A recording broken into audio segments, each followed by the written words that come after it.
Woke up this morning thanking God for filling this void. Well, I still feel alone. Yeah. I still feel like I'm asking God to put somebody in my life that I can settle down with. Mm-hmm. You understand? I got rules and regulations in my house. You can't walk on my floor with nothing on your feet.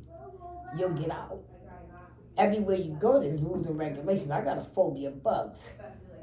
My house is clean. It's spotless. That don't mean you walk on the floor with something on your feet. I got a light bill to pay. You can't go in the bathroom and use the bathroom without lifting up the toilet or even putting the toilet seat back down because I'm a woman. The respect has to be there. Yep, there's boundaries. There's boundaries, and people don't understand that nowadays. Mm-hmm. I got too many rules in my house. If you can't understand that, the best thing for you to do is stay away. Yep. Stay away, because in my house, I could walk around without my t-shirt and panties on. I'm at home, I'm comfortable. I'm at peace within my surroundings. It's not like I'm out here in the shelter anymore. I'm not out here ripping and running or going from pillar to pillar, post to post. I'm at home and I'm grateful. I treat my house like a home. It's my home. I'm so grateful that I can wake up in my own bed. I'm so grateful that I can go in my refrigerator when I choose to. I am so grateful I don't have to get out when you tell me to get out. I'm so grateful that my finances, I can pay my bills every first of the month and ain't got to worry throughout the rest of the month how I'm going to do A, B, and C. And I said that when I felt like using. If I was to, what's going to happen to my cat? She's not going to have no hard food. She's on a daily routine. I get up every morning at 5 o'clock. I'm on prayer line for an hour from 5 to 6. At 6 o'clock, she knows when I hang that phone up, she start purring, rubbing up against the wall, rubbing up against me because she knows it's time to eat. I feed her. After I feed her, she go lay up in her bed. I go take a shower. I get dressed. It's a daily routine. Yep. And I stand by my routine. I stand by it.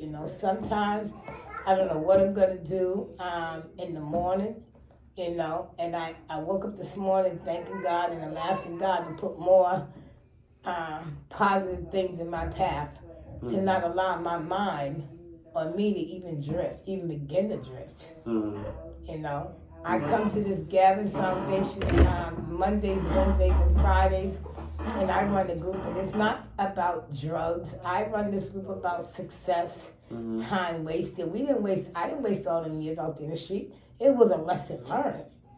Success. When I ran the group, one guy said he's trying. He got 2 weeks clean. Another said he got 30 days clean. He's trying. Everybody kept saying they're trying. When it got to me, I said, where was you at 2 weeks ago? You're not trying, you're succeeding. I'm succeeding in my life. And that's because literally about a week ago, I'm starting to get bored with this group. And that's because I'm hearing the same thing over and over and over again. But I tell myself what gives me the strength and the wisdom for me to want to keep coming is because I tell myself over and over again, or even when that thought comes to my mind, when you was out there using, no matter how tired you was, you used to go out there and you used to do what you had to do to get high. As bad as I didn't want to, I couldn't stop. As bad as I want to change. Now where I'm at, I gotta keep coming. I can't just let it go like that. I'm gonna be fighting this fight for the rest of my life. It's not something I can just let go. I'm to the point now where when I see people out there that I see is going through the same feelings that I used to go through, I offer to help them get a detox. The day before yesterday, I brought somebody to Boston. I called Demick. I called 3 other detoxes, and they didn't have no beds. There's a long waiting list for these detoxes. I brought her to Boston Medical. I called Boston Medical first, and they said, sure, bring her down. And they held her until they said they was willing to hold her until they found a detox for her, and that's what I did. I could lead a horse to the water, but I can't make them drink it. And when I first started that journey, on how, as far as helping people get their lives together, and because I see that they want it, but some people want it, but ain't strong enough to go get it. You know what I'm saying? They say they want help, and I can bring it to them. I brought a couple of people to a detox, and the next day they wasn't there. You know, and it hurt my feelings, and that's why I said to myself, I got to keep in my mind that I can lead a horse to the water, but I can't make him drink it because I have feelings, I have emotions. It stresses me out, it bothers me out because when I was out there, I didn't have nobody to care about me. I didn't have nobody that even attempted to help me. When I was out there, I didn't have nobody to offer me food or a cigarette or, bus fare or anything. I never asked because that word no, I'm a kind-hearted person. I'll give you the shirt off my back. And if I was to ever ask you and you tell me no, it would be a problem. So to avoid the problem, I don't ask nobody for nothing. Anybody that know me know that. No disrespect being on broadcast. I'll go suck a dick first. And I thank God I don't have to live that life no more. Amen to that. I thank God I don't have to live that life no more. As long as I keep on track of what I do every day. And that's stay positive. But my mental, it comes and goes. It's more there than anything. How did growing up seeing your mom being abused physically, how did that impact your life? It makes me not trust men. It makes me walk around with a knife wrapped up in a face cloth under my breast when I'm in the streets. I don't do it coming here to this group. I don't have to because I'm not in the streets. But being out there, I don't trust no man moving. No, I don't. Was there a time that you did? Actually, like I said, before I was 13 years old, I thought that was part of love. You know what I'm saying? But now, I don't trust no man moving. And it's sad because the more I try, to show a man or give a man my all, it's always a problem. Like they always say, I have too many rules and regulations. I have too many boundaries. And that's something I do need. I do. And I was saying it all week. Maybe I am a little too hard. I don't think you're too hard. Maybe it's that you lived a life where you wasn't protecting yourself at the time, so now you're overprotecting yourself because you didn't protect yourself as well in your past. So now you're really, really guarded, and someone could have good intentions, but since your guard is overprotective because that's how you feel comfortable, that's how you reassure yourself that the right person can't enter that door. It could be that, it could be different things as well. But I don't think your standards are too high or anything. But the respect for a man has always been there.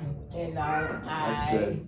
I literally am.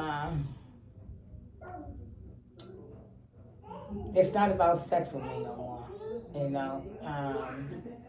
I have a friend. His name's Michael, and I met him through the group. He used to come to my house and stay the night, a week, a couple of nights at a time, a week at a time, and he stays with his cousin. And he never told me that he didn't want me dialing his number anymore. His cousin controls his life. He came to the meeting and admitted to everybody that he's scared of his cousin. He's scared to even tell her how he feels because he's scared she can put him out. Well, how about she made him get a harassment order on me? And if you're my friend and you don't tell me that you don't want me calling you anymore, how would I know? That's not harassment. That's not harassment. They sent me a summons about that. The police came and brought me a summons to my door. Literally, and I got to go to court on the 28th. And my feelings is hurt behind it because if there's no communication, of course it's not going to be no understanding. How would I know? Because had he told me, I would have deleted his number. If I turn my back on my mother and she's in a nursing home, who's anybody else? I'd rather let you go than to hold on to any hurting feelings or even go through that, because I've been through it in my life. My grandmother had my mother. My mother had 4 of us. My grandmother adopted my Aunt Linda. My Aunt Linda got 2 sons.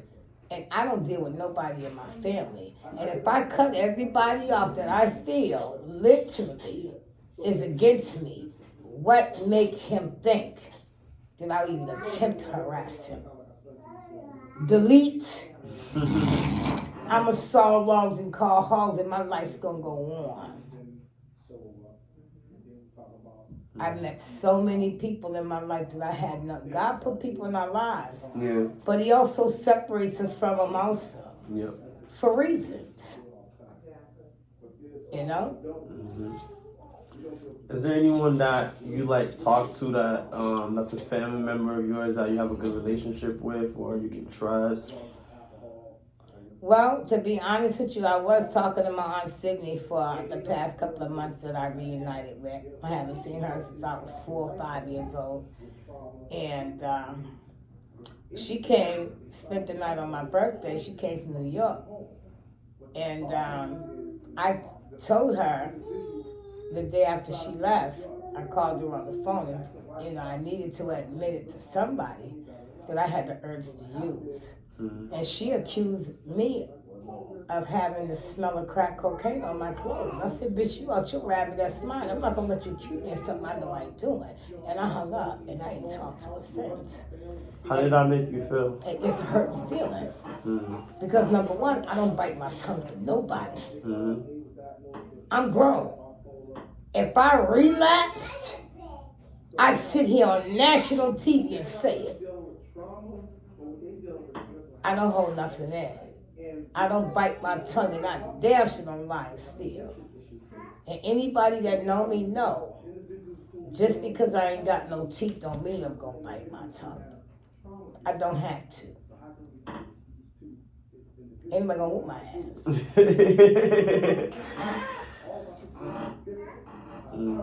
And it's just as simple as that. But it's a hurting feeling that she would even accuse me. And when somebody's smoking crack, you don't smell that on them. It's just like on their appearance, kind of. You could just see it in their face. Yeah. You could tell by their actions. They can't stay still. You know what I'm saying? They talk to the stars and moons in the sky. Ain't nothing up there but the ceiling. You could tell by a person's actions because they have no control over themselves. It takes full control over their body. And you don't see it in me.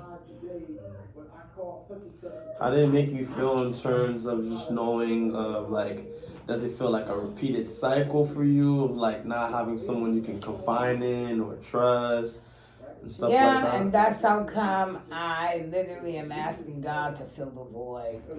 I thank God for filling the void by him being here by my side. But I also am asking God to put somebody in my life, that I can count on. We was born by something, but he didn't put us here to live alone. Everybody needs somebody that needs to talk to. Mm-hmm. And that's why when I run these groups, regardless of what my topic is, I'll let you know. They don't have to talk about the topic. You speak on whatever's bothering you, because what's said in these groups is supposed to stay in these groups. It's just that simple. And believe it or not, I get a lot of my strength and my knowledge from not just God, but when I come here from these groups, because it lets me know that I'm not by myself. Mm. There's a lot of people that have been through it, that are relapsed several times, just like I have, that still don't want that life, and they're just, basically, they're struggling worse than I am, because I've never been to a transition or a halfway house and had to deal with different rules and regulations. You know what I'm saying? Yeah. By the grace of God, this time I didn't lose my apartment. And I just got tired of being tired. Mm. And I know the outcome. If I relapse, I'm going to lose everything. My bank account, my credit card, the change that I got saved up, my goals going in the shop. I'm gonna be back on the streets. The stress and worry is gonna be even harder than what it is now because I ain't gonna know which way to go. I sure enough don't have nobody to turn to anyway, so that's out the question. I'm gonna be uncontrollable, trying to find ways and means all over again. And that's not the life that I choose for myself. I'm scared. God says, thou shalt not fear nothing and nobody but him, but I'm scared of that life. It's nothing like it used to be when I was out there getting high. They're putting so many different chemicals in this cocaine. It ain't even crack no more. That I'm scared. I had $380 in my pocket when I literally heard someone talking to me in my ear, just as loud as we're talking right now, saying one hit ain't gonna hurt. No. That one hit will take everything from me. I will lose everything that I worked hard for, and that's including myself. And I'm so grateful. I'm so grateful. My mental health, when I'm out there using, I cry consistently. I'm depressed. I'm stressed, trying to find ways and means. That empty feeling, that lonely feeling, all the above is there. And I remember it got to the point where they put me in Solomon Carter Fuller before because if you notice, if you look on my arm, you see the marks? Yeah. I self-harm. I tried to slice my wrist. I'm sorry to hear that. Literally. And this time, even though I'm on your recording, if I was to ever relapse, I take a lot of medication. I'm diluting 4 bottles of pills. And I'm going to go to sleep on it. Because I can't take that life. That life's not for me. I'm still working to change my life, and I've been clean for some years. I've been clean for some years. And it's not easy to just change your life like that. You know what I'm saying? It's some work to do. It's some work that we have to do in order for us to get to where we should have been a long time ago. And I'm not there yet. I get aggressive. I be punching myself in the head. I be punching myself in the head. Don't punch yourself. I be punching myself in the head when things don't go right. When these doctors don't listen to understand that I'm in so much pain or something occurs that I have no control over. I've been wanting to hurt myself because who can I run to when I need love? I have nobody. That's not what I want. So I got to continue to work on myself. And in order for me to be happy and content within my spirit, number one, I got to eliminate the negative. I got to stay positive. I got to stay connected. And I got to want to continue to fight. And that's where I'm at in my life right now. I'm not giving up. Can't give up. It's hard. You go through hurdles. Every new level is a new devil, honestly. And you're so strong, and like you just